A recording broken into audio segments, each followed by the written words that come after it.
Hello dear viewers, the name is Notebook of a Fan. Now comes the question, why should you watch me when I'm not playing Minecraft and being cringy? Well dear viewers, I have a dream, and before your dream stands, wet your pants. I don't mean I got dream in my base, but I got something better, a goal. Because I want to write a book as well as becoming famous and make the cash, but mostly I want to write a book. But I must be completely honest, I'm too scared to do so, due to the fact that I'm scared that the story that I will be writing would be in such a bad quality like all the bad What If Deku stories. So I got myself the book Save the Cat, Write a Novel, and many more to help me understand how the actual fuck can I even write a book. And I want you to follow me on my journey of learning how to write a good story. Maybe you'll learn something from me and I learn something from you. So I hope you will leave a like and follow me on my journey of teaching you how to tell a badass story.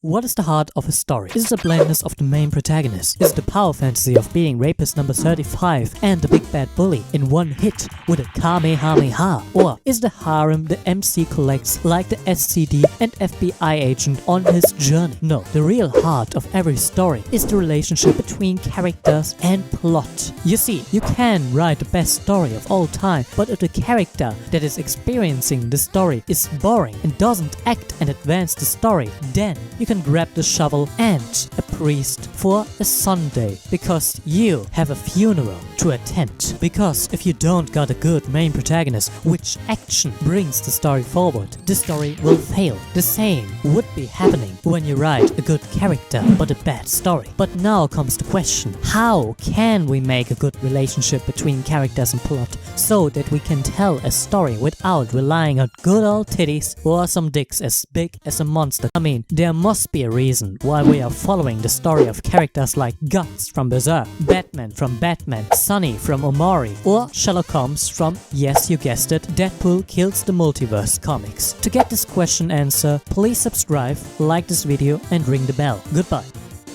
In my last video I told you why characters who struggle are the most interesting character to read about. So, what could be the struggle or flaw that the character is facing? This is the most important question. This should be the question you should answer first, not how big the titty should be. But you can't just give the character just flaws. He needs something that he believes would cure all his problems, something he works to get. This could be a better job, killing his nemesis, or so on. The most important factor is that the main protagonist is pursuing this goal. He needs to act to achieve this goal. Just a note, wanting to be happy isn't a good enough answer. The main character's goal needs to be more specific. What does the character consider happiness? Does he think having a house is happiness? Does he think being the world's strongest means being happy? You can only answer such question if you truly know who your character is. Know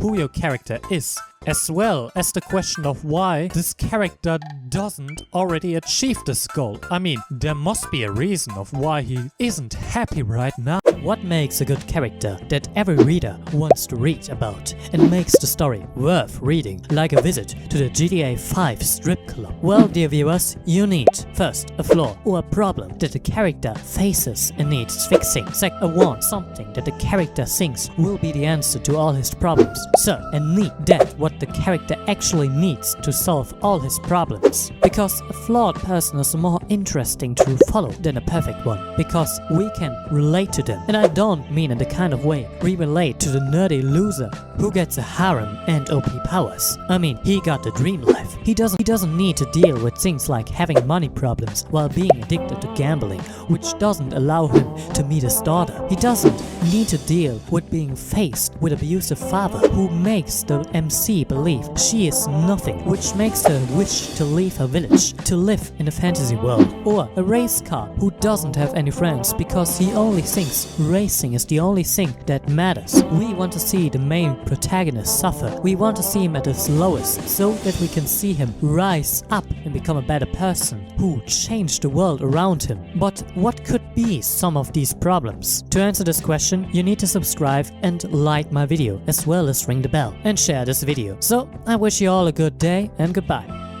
There are many characters and all of them are different and have therefore a different definition of what happiness is because of their upbringing, trauma, past, personalities and values. For example, for Batman, his ideal happiness and lifetime goal is to make Gotham a crime-free city. Why is that? Well, first of all, he had loving parents who would teach him to love Gotham and to be nice to others, to overcome trauma and be a better person and help others. These values and lessons kept Bruce Wayne sane as he saw how a robber killed his parents right in front of him. And instead of becoming insane or a bitter old man, Bruce Wayne swore for himself and to his parents that he would make sure Gotham City is safe and that no one has to experience the same thing that he had experienced back then in the alley. You can make so many great stories with that. For example, the story Batman Broken City concentrates on the factor that Batman is trying to search for a similar killer who killed a mother and a father in front of their kid. Batman is devastated by this and tries everything to find the murderer. He is in fact so invested in this case that he completely neglects his mission of protecting Gotham. He even lets criminals go after getting information about the killer he is searching for. It is no surprise that he is completely devastated after finding the murderer. It turns out that the murderer he thought was the murderer wasn't the murderer, but the child was the murderer. Something he would have easily figured out if he wasn't blended by his trauma. For more examples, please subscribe, like this video and share it with others. An obstacle is always something everyone would consider as cringe. But in stories, obstacles are the ABC in storytelling. Without obstacles, a story wouldn't be good.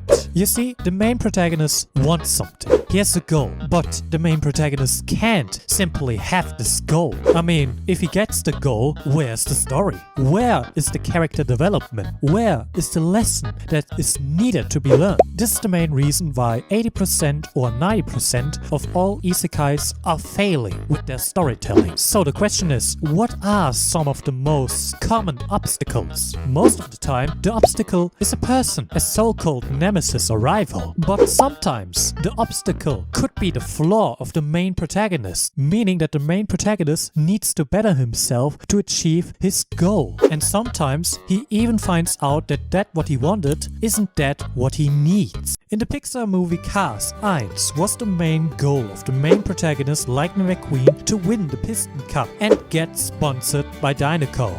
Because he believed that this would bring him happiness, to show everyone he's better than them and doesn't need help from any low-lived car. To achieve this goal, he lets himself get sponsored by Rusties, even though he believes that those who use this product to free themselves from rust are below him. But he does it to get into the Piston Cup.